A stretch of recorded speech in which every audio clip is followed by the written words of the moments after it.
우리가 매일 또는 자주 먹는 계란. 그 계란 때문에 병원 침대에 누운 어르신을 보신 적 있으신가요? 아무도 예상하지 못했습니다. 매일 먹던 그 흔한 계란이 한 사람의 건강을 무너뜨릴 수도 있다는 사실을요. 저는 노인병을 전문으로 진료해온 의사 정윤호입니다. 대학병원과 종합병원에서 40년 넘게 고령 환자들을 만나왔죠. 지난 40년간 노인병동에서 수많은 어르신들을 진료하며 잊을 수 없는 두 사례가 있었습니다. 그 중에 한 분이 74세 김순희 어르신이었습니다. 건강검진에서 콜레스테롤 수치가 조금 높다는 소리를 듣고 계란 노른자 먹으면 혈관 막힌다는 지인의 말을 곧이곧대로 믿으셨죠. 그날 이후로 계란은 아예 손도 안 대셨습니다. 3년이 지나자 근육량이 20%나 줄었고 체중도 빠르게 감소했어요. 집안에서도 지팡이 없이는 걷기 힘든 상태가 되었습니다. 화장실 가는 것도 누군가의 부축이 필요했죠. 69세 이철호 어르신은 평소 건강에 자신이 많았습니다. 산책도 자주 다니고 혈압이나 당뇨 같은 기저질환도 없었죠. 계란이 완전 단백질이다. 하루에 몇 개씩 먹어도 괜찮다는 방송을 보고 매일 4개씩 드시기 시작했어요. 아침엔 삶은 계란 2개, 점심엔 계란찜, 저녁엔 계란 프라이까지 꼭 챙기셨습니다. 기운이 붙는 느낌이 들어서 더 많이 드셨다고 했어요. 하지만 6개월 뒤 갑작스레 가슴을 움켜쥐며 쓰러지셨습니다. 심근경색이었어요. 병원에 도착했을 땐 이미 의식이 없는 상태였죠. 두 분 모두 계란 때문에 생긴 일이었습니다. 한 분은 안 먹어서, 다른 한 분은 너무 많이 먹어서 문제가 됐죠. 계란은 도대체 독일까요? 약일까요? 김순희 어르신은 지금 하루 1개씩 드시며 근력이 회복되고 있습니다. 이철호 어르신은 격일로 1개만 드시며 혈관 상태가 안정됐어요. 두 분 모두 일상생활을 되찾으셨습니다. 결국 문제는 계란 자체가 아니었습니다. 얼마나, 언제, 어떻게 먹느냐가 핵심이었죠.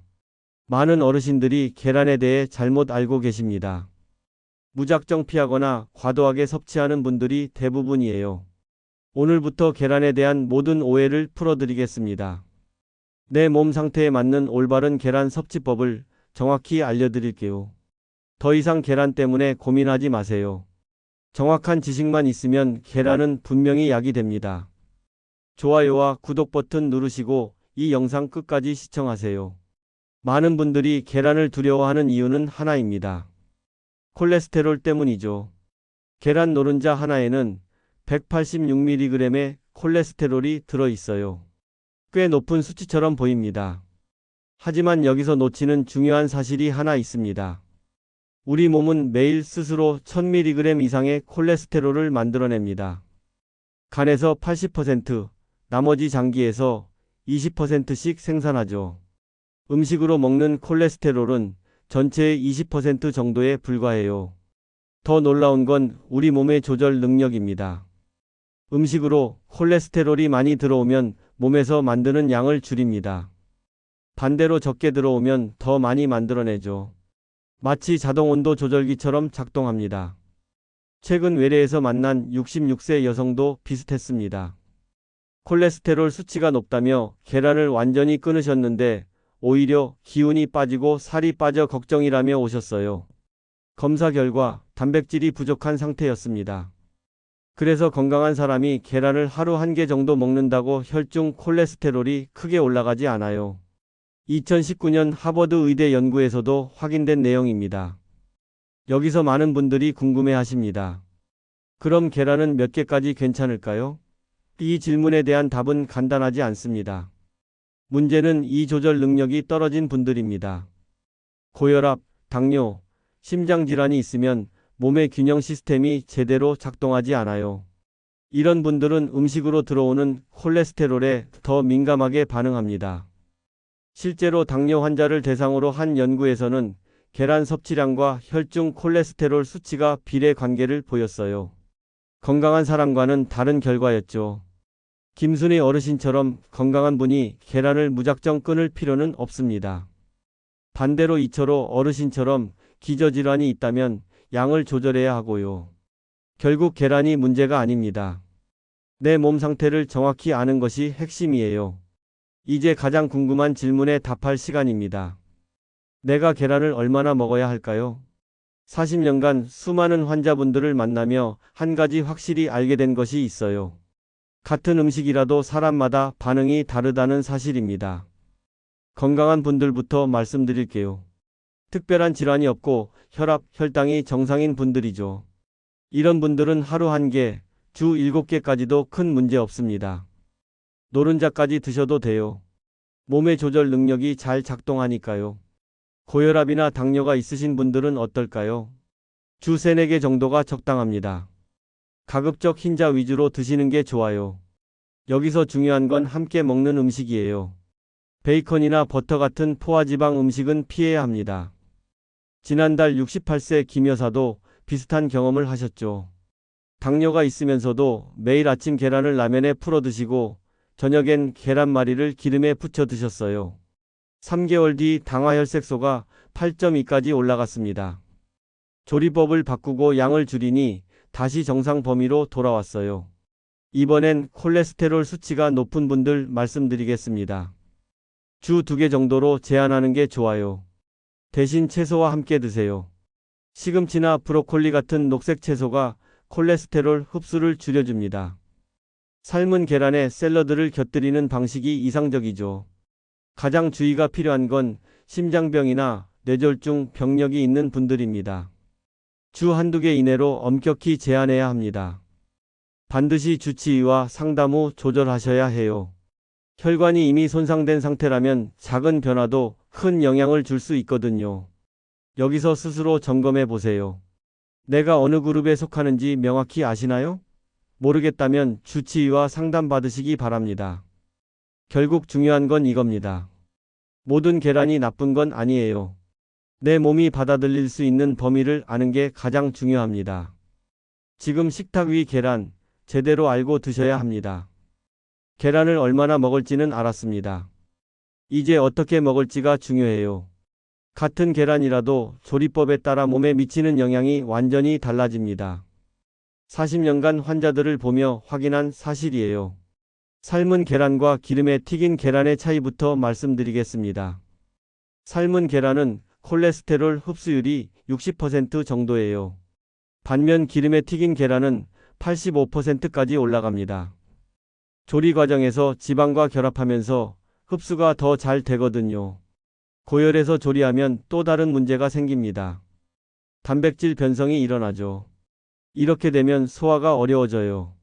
특히 60세 이상은 소화 능력이 떨어지는 시기라 더욱 주의해야 합니다. 실제 사례를 하나 말씀드릴게요. 72세 박모 어르신이었습니다. 계란을 좋아하시는데 항상 반숙으로만 드셨어요. 날것에 가까운 상태였죠. 6개월간 소화불량과 복부 팽만감을 호소하며 제게 오셨습니다. 자세히 들어보니 계란 조리법이 문제였어요. 반숙 계란은 살모넬라균 위험도 있고 단백질 흡수율도 떨어집니다. 완전히 익힌 계란의 단백질 흡수율은 91%인데 생계란은 51%에 불과해요. 박모 어르신께 삶은 계란 위주로 바꿔 드시라고 권했습니다. 8분에서 10분 정도 충분히 삶아서요. 한 달 뒤 소화 상태가 눈에 띄게 개선됐어요. 언제 드시느냐도 생각보다 중요합니다. 75세 정 여사는 매일 아침 두유와 계란을 함께 드시곤 했어요. 두유에 이소플라본이 계란의 콜린 흡수를 방해한다는 걸 모르셨죠. 30분 간격을 두고 드시도록 했더니 기억력이 좋아져서 약속 시간을 자주 잊던 일이 거의 사라지고 메모 없이도 약속 날짜를 잘 기억하게 됐다고 하시더군요. 아침 공복에 드시면 단백질 흡수가 가장 좋습니다. 운동 후 30분 이내도 근육 회복에 도움이 되고요. 계란만 단독으로 드시지 마세요. 아침 샐러드에 삶은 계란 반개를 곁들이거나 토마토와 함께 드시면 라이코펜 흡수율이 3배 높아집니다. 시금치도 좋은 조합이에요. 조리법 하나만 바꿔도 계란의 효능이 달라집니다. 같은 영양소라도 몸이 받아들이는 정도가 완전히 다르거든요. 많은 분들이 계란을 단백질 덩어리로만 생각합니다. 하지만 이건 절반의 진실이에요. 40년간 환자들을 진료하며 놀라운 변화를 목격했습니다. 계란을 꾸준히 드신 어르신들에게서 예상치 못한 개선 효과들이 나타났거든요. 74세 김영수 어르신 이야기부터 해드릴게요. 골밀도 검사에서 마이너스 2.8이 나와 골다공증 진단을 받으셨습니다. 아들이 권해서 매일 아침 삶은 계란 하나씩 드시기 시작했어요. 6개월 뒤 재검사에서 골밀도가 마이너스 2.3으로 개선됐습니다. 단순히 칼슘 때문이 아니었어요. 계란 속 비타민 D가 칼슘 흡수를 도왔던 겁니다. 노른자 하나에는 하루 필요량의 10% 정도가 들어있거든요. 특히 햇빛을 잘 못 쬐는 어르신들에게는 소중한 공급원이죠. 또 다른 변화도 있었습니다. 기억력 개선이었어요. 콜린이라는 성분 때문입니다. 뇌에서 신경 전달 물질을 만드는 재료가 되죠. 계란 하나에는 하루 권장량의 25%가 들어있어요. 지난해 67세 박순자 어르신도 비슷한 경험을 하셨습니다. 치매 초기 증상으로 걱정이 많으셨는데 계란을 꾸준히 드신 뒤 인지 기능 검사 점수가 눈에 띄게 올랐어요. 가족들도 변화를 느낄 정도였습니다. 눈 건강에도 도움이 됩니다. 루테인과 지아잔틴 때문이에요. 망막을 보호하는 성분들이죠. 특히 황반변성을 예방하는 효과가 있어요. 당근보다 흡수율이 3배 높습니다. 이런 효과들은 젊을 때는 잘 느끼지 못해요. 60세가 넘어서야 차이가 납니다. 영양 결핍이 누적되면서 나타나는 문제들을 계란이 막아주는 거예요. 김영수 어르신처럼 골밀도가 개선되거나 박순자 어르신처럼 기억력이 좋아지는 건 단백질만으로는 설명할 수 없습니다. 계란 안에 숨어 있는 다양한 영양소들이 서로 협력한 결과죠. 많은 분들이 계란을 고기 대신으로만 생각하세요. 하지만 계란은 그보다 훨씬 복합적인 영양 보고입니다. 건강은 수치로만 드러나지 않습니다. 작은 습관 하나가 오랫동안 몸 안에서 조용히 일하고 있다는 걸 계란이 알려줬습니다. 단백질만 보고 계란을 판단해서는 안 됩니다. 계란 껍질을 버리고 계신가요? 그렇다면 가장 값진 부분을 놓치고 있는 겁니다. 40년간 환자들을 진료하며 놀라운 사실을 발견했어요. 계란 껍질의 칼슘 흡수율이 일반 칼슘제보다 훨씬 뛰어나다는 것이었습니다. 계란 껍질은 94%가 순수 칼슘이에요. 시중 칼슘제는 보통 40% 정도인데 비해 압도적이죠. 더 중요한 건 흡수율입니다. 껍질 속 칼슘은 우리 몸에 최적화된 형태로 되어 있어요. 실제로 확인한 사례가 있습니다. 72세 이순옥 어르신이었어요. 무릎 관절염으로 계단 오르기가 힘들다며 오셨죠. 골밀도 검사에서도 마이너스 2.6이 나왔습니다. 평소 칼슘제를 드셨지만 별다른 효과를 못 느끼셨어요. 계란 껍질 가루를 권해드렸습니다. 계란 껍질 가루를 그대로 드실 순 없겠죠? 그래서 시중에 나와 있는 난각막 추출 칼슘제를 추천해드렸습니다. 계란 껍질에서 유래한 천연 칼슘으로 흡수율이 높고 위장 부담도 적기 때문이죠. 하루 한 번, 식사 후 물과 함께 복용하는 방법으로 안내드렸습니다. 6개월 뒤 골밀도가 마이너스 2.1로 개선됐습니다. 무릎 통증도 눈에 띄게 줄었다고 하시더군요. 우유의 유당은 칼슘 흡수를 돕습니다. 반대로 커피나 탄산음료와는 함께 드시지 마세요. 흡수를 방해합니다. 마그네슘도 함께 드시면 효과가 배가 됩니다. 이순옥 어르신처럼 관절 통증이 있거나 골다공증 위험이 높은 분들에게는 특히 도움이 돼요. 노른자에서는 영양을, 흰자에서는 단백질을, 껍질에서는 칼슘을 얻는 겁니다. 작은 계란 하나에서 우리가 얻을 수 있는 건 생각보다 많습니다. 버릴 게 하나도 없어요. 좋은 음식도 잘못 먹으면 독이 됩니다. 계란도 예외가 아니에요. 40년간 진료하며 계란으로 인해 어려움을 겪은 환자들을 적지 않게 봤습니다. 대부분 자신이 계란을 피해야 하는 상황인지 모르고 있었어요. 가장 주의해야 할 분들은 신장 질환자입니다. 단백질을 제대로 걸러내지 못하는 상태라면 계란의 양질 단백질도 부담이 돼요. 69세 김철수 어르신도 그런 경우였습니다. 만성 신부전이 있으셨는데 건강에 좋다며 매일 계란을 드셨거든요. 크레아티닌 수치가 계속 올라가서 결국 투석을 시작하게 됐죠. 간질환이 있는 분들도 조심해야 합니다. 특히 어르신의 경우 약간의 무리도 곧바로 증상으로 나타나기 쉽습니다. 간에서 단백질 대사가 제대로 안 되면 암모니아가 쌓여요. 74세 박영의 어르신이 그랬습니다. 간경화가 있으셨는데 계란을 많이 드신 뒤 의식이 흐려지는 증상이 나타났어요. 간성뇌증이었습니다. 간성뇌증 경험이 있는 환자에게는 고단백 섭취 전 전문의 상담이 필수이며 일반적으로 하루 단백질 섭취량을 체중 기준으로 조절해야 합니다. 일괄적 고단백 제한보다는 증상 유무에 따라 식단을 조절하는 것이 현대적 접근이죠. 이처럼 자신도 모르게 상태를 악화시키는 경우가 적지 않습니다. 담석이 있는 분들에게도 계란은 위험해요. 특히 노른자가 문제가 됩니다. 담낭을 강하게 수축시켜서 극심한 통증을 유발할 수 있거든요. 응급실에 실려온 환자 중에 계란 드신 뒤 담석 발작이 온 경우를 여러 번 봤어요. 알레르기는 더 심각합니다. 한 번도 알레르기 증상이 없던 분들도 나이 들어 처음 생기는 경우가 있습니다. 어른이 되어서도 계란 알레르기가 갑자기 생기는 경우가 있어요. 호흡곤란이나 전신 두드러기가 나타나면 즉시 병원에 가셔야 합니다. 사실 이런 이야기를 처음 들으시는 분들도 많을 겁니다. 혈액 응고제를 복용하는 분들도 주의가 필요해요. 계란 속 비타민 K가 약효를 떨어뜨릴 수 있습니다.